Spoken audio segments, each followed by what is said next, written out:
अब हम एक छोटा सा टास्क परफॉर्म करते हैं जिसमें हम एरे को लेंगे, उस एरे में कुछ वैल्यूज़ होंगी, यूज़र इनपुट देगा ये आइडेंटिफाई करने के लिए कि क्या ये इनपुट एरे में पहले से मौजूद है या नहीं है, यानी हम एरे में से वैल्यू को फाइंड आउट करना चाह रहे हैं।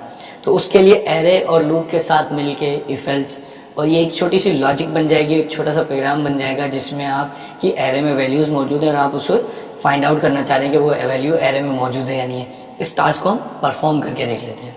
इस टास्क के लिए हम सबसे पहले एक एरे बनाएंगे var arr इक्वल्स टू, और उसमें कुछ वैल्यूज स्टोर कर देते हैं।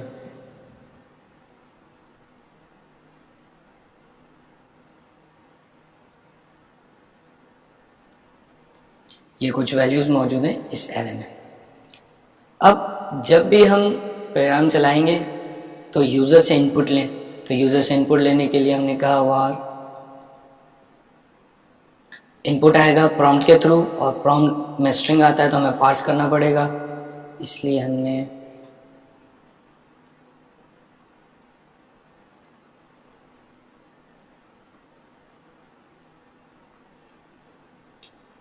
यूज़र से इनपुट ले लिया। अब हमें इस नंबर को पूरी एरे में ढूंढना है। पूरी एरे में ढूंढने के लिए हमें एरे के हर एलिमेंट को चेक करना पड़ेगा। तो एरे के हर एलिमेंट को चेक करना या एरे के हर एलिमेंट तक पहुंचने के लिए हमें चाहिए लूप। तो मैं एग्जीक्यूट करूंगा सबसे पहले for var I equals to 0 I less than arr dot length I plus plus. अब अगर इसको मैं सिर्फ लॉक कर दूं तो इसका मतलब ये होगा जो भी ARR में एरे में एलिमेंट हैं वो प्रिंट हो जाएंगे। यहाँ पे हम यूज़र का इनपुट भी प्रिंट कर लेते हैं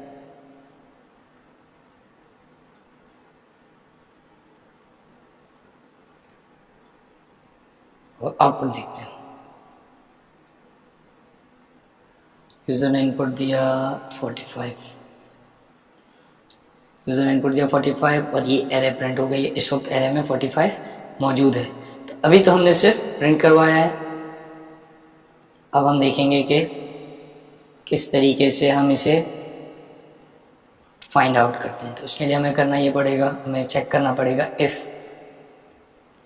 ARR का जो ith इंडेक्स पे जो भी वैल्यू है क्या वो इक्वल है यूज़र के इनपुट के। अगर एरे के ith इंडेक्स, जब लूप चलेगा 0 1 2 3 के लिए, ith इंडेक्स पे अगर वो इनपुट मौजूद है तो हम कह देंगे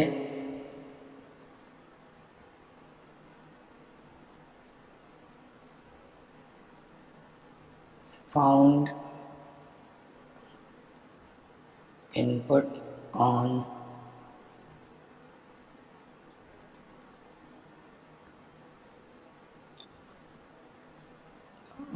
इंडेक्स पाई। इससे ही हमें पता चल जाएगा कि किस इंडेक्स में हमें इनपुट मिल गया। फिर से एग्जीक्यूट करते हैं। 12 मिल गया। यूज़र इनपुट नहीं आया, हमें आउटपुट नहीं मिला। इस एरे की आइट्रेशन को बंद कर देते हैं। यूज़र ने इनपुट दिया था 12 और पूरी एरे में 12 मौजूद नहीं था तो इनपुट नहीं आया। हम रिफ्रेश करते हैं और 45 फाउंड 45 ऑन इंडेक्स 5। तो इंडेक्स 5 पे हमें मिल गया। अब प्रॉब्लम ये है कि जब हमें वो नहीं मिलता तो हमें पता नहीं चल रहा कि ये नंबर हमें क्यों नहीं मिला या क्या हुआ, डायरेक्ट नहीं मिल रहा। इस वक्त अगर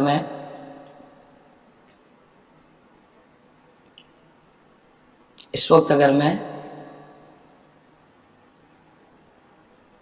इस आइट्रेशन में लॉग्स को रिमूव कर दूं और अब एग्जीक्यूट करूं, 45 दिया तो इसने बता दिया फाउंड 45 ऑन 5th। 12 पास किया तो कोई आउटपुट नहीं आ रहा। तो हमें एल्स चलाना है जिसमें हम बताएं कि यूज़र का इनपुट नहीं मिला।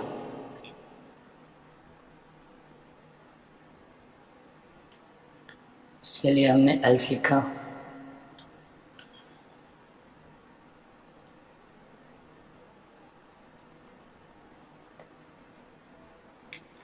Not found. रिजल्ट देखते हैं 45। अब इसने नॉट फाउंड 5 टाइम्स प्रिंट किया है, फिर जब मिल गया तब प्रिंट किया है, और फिर नॉट फाउंड एक बार प्रिंट किया है। इसका मतलब जब जब नहीं मिल रहा तब तब नॉट फाउंड आ रहा है, और जब मिल जाता है तो फाउंड आ जाता है। जबकि हमें ये आउटपुट नहीं चाहिए, हमें आउटपुट चाहिए कि जब मिल जाए तो कह दे मिल गया, नहीं मिले तो एक बार बता दे नहीं मिला।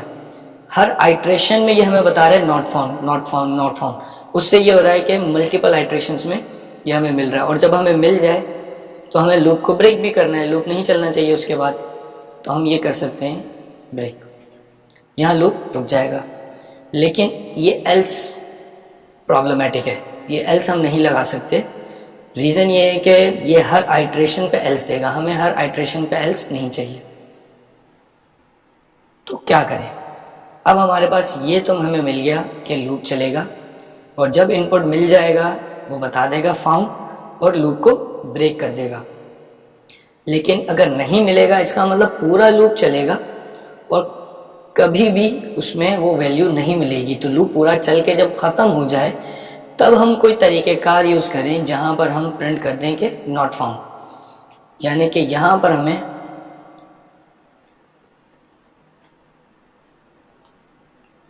नॉट फाउंड प्रिंट करना है। लेकिन किस बेसिस पे?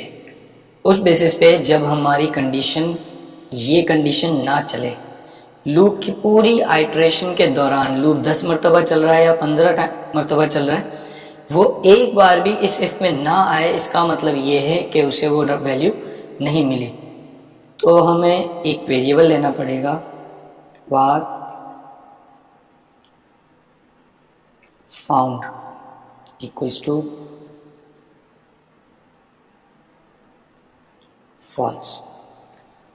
एक वेरिएबल लिया बुलियन जिसमें हम रख रहे हैं फाउंड इक्वल्स टू फॉल्स। अब इस पूरी आइट्रेशन में पूरा जब लूप चलेगा 10 मरतबा या जितनी भी वैल्यूज़ हैं उतनी बार चला और एक बार भी इस इफ़ के अंदर नहीं आया, तो इसका मतलब ये लूप आइडेंटिफाई नहीं हुआ, जो वैल्यू यूज़र ने दी थी वो नहीं मिली। तो हम ये करें कि इस वैल्यू को फाउंड इक्वल्स टू यहाँ पे ट्रू असाइन कर देते हैं। इस इफ में उसी वक्त आएगा जब वैल्यू मिल जाएगी। जब ये वैल्यू मिल जाए तो हमने कहा फाउंड इक्वल्स टू ट्रू, यानी कि वैल्यू मिल गई है, हमने फाउंड इक्वल्स टू ट्रू लगा दिया। जब भी इफ में आएगा फाउंड ट्रू हो जाएगा, लूप ब्रेक हो जाएगा।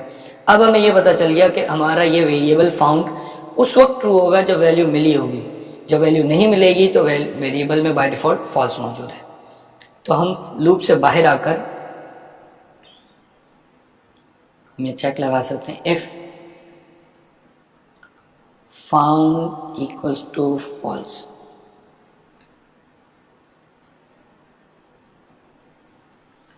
अगर फाउंड इक्वल्स फॉल्स हो तो नॉट फाउंड प्रिंट करे, वरना फाउंड इक्वल्स टू ट्रू हो तो ये प्रिंट ना करे, क्योंकि फाउंड इक्वल्स टू ट्रू होगा तो ये कंसोल ऑलरेडी चल चुका होगा। आउटपुट देखते हैं,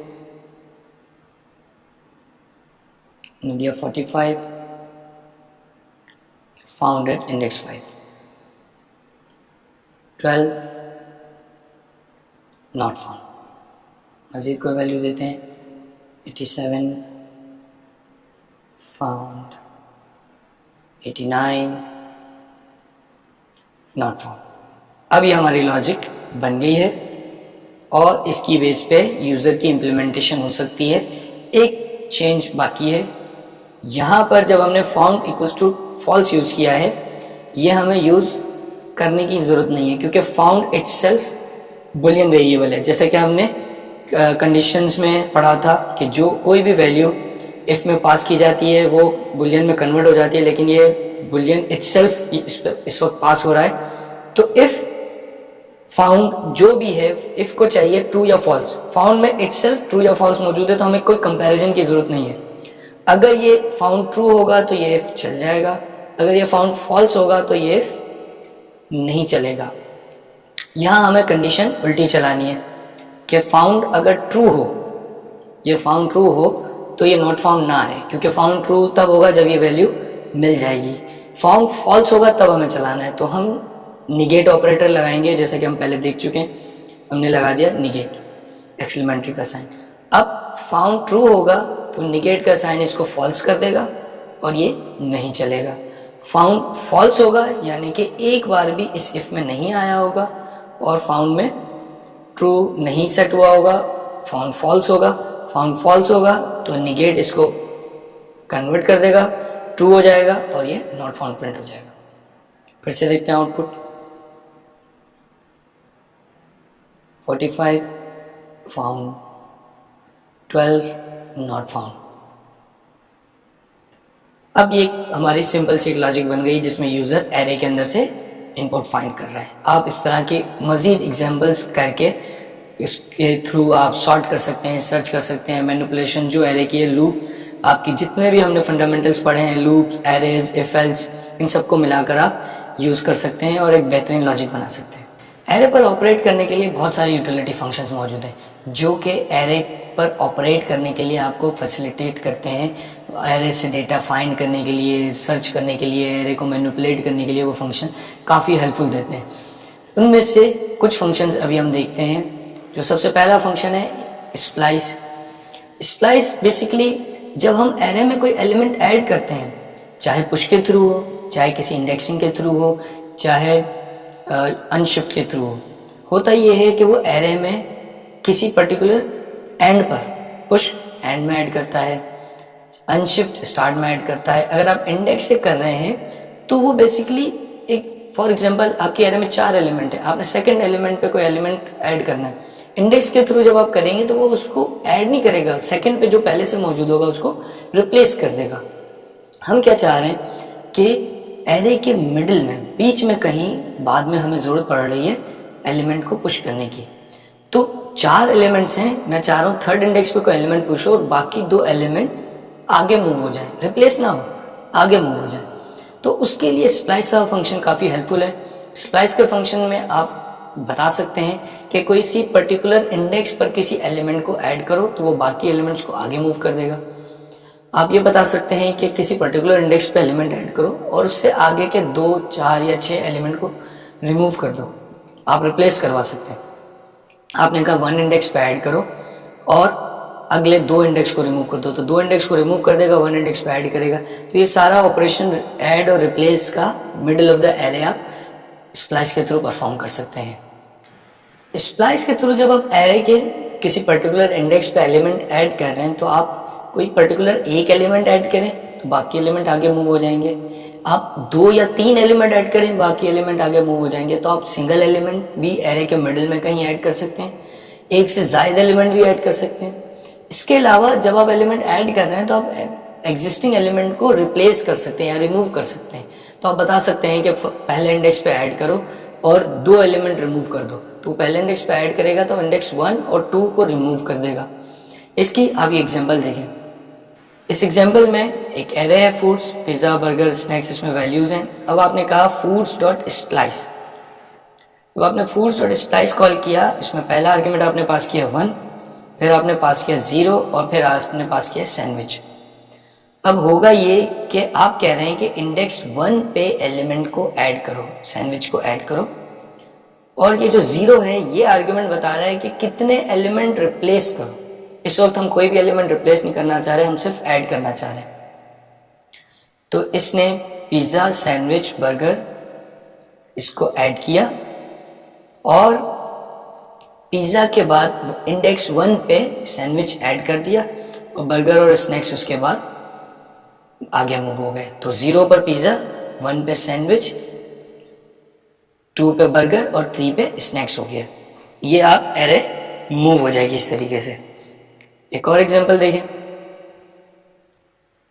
अब हमने 1 इंडेक्स पे ही कोई एलिमेंट रिमूव नहीं कर रहे, लेकिन 2 इंडेक्सेस, 2 एलिमेंट ऐड कर रहे हैं। तो पिज़्ज़ा, बर्गर और स्नैक्स मौजूद थे। हमने पिज़्ज़ा इंडेक्स 1 से, इंडेक्स 1 का मतलब है पिज़्ज़ा के बाद जो बर्गर है, बर्गर इंडेक्स 1 पर है, इंडेक्स 1 पे ऐड करो 2 एलिमेंट। तो अब वो सैंडविच को इंडेक्स 1 पे ऐड करेगा, फ्राइज को इंडेक्स 2 पे ऐड करेगा, बर्गर और स्नैक्स को आगे मूव कर देगा। तो अब आपकी जो एरे की नई शक्ल होगी पिज़्ज़ा, सैंडविच, फ्राइज, बर्गर और स्नैक्स हो जाएगा। एक और एग्जांपल देखें, यहाँ पर हमने पिज़्ज़ा, बर्गर और स्नैक्स मौजूद था। हमने कहा इंडेक्स 1 पर एलिमेंट ऐड करो और 2 एलिमेंट यानी कि इंडेक्स 1 से 2 एलिमेंट रिप्लेस कर दो। तो बर्गर और स्नैक्स रिप्लेस हो जाएंगे और उनकी जगह सैंडविच ऐड हो जाएगा। तो अब एरे में पिज़्ज़ा और सैंडविच मौजूद है, क्योंकि जो आपने 2 पास किया है ये बता रहा है कि कितने एलिमेंट रिप्लेस करने हैं। 1 पोजीशन पे ऐड करना है और 1 से लेकर आगे कितने एलिमेंट रिमूव करने हैं। तो 2 एलिमेंट रिमूव करने, तो बर्गर 1 पर है, स्नैक्स 2 पर है। 1 और 2 2 एलिमेंट बन रहे हैं, ये दोनों एलिमेंट रिमूव होंगे और सैंडविच उसी जगह पे ऐड हो जाएगा।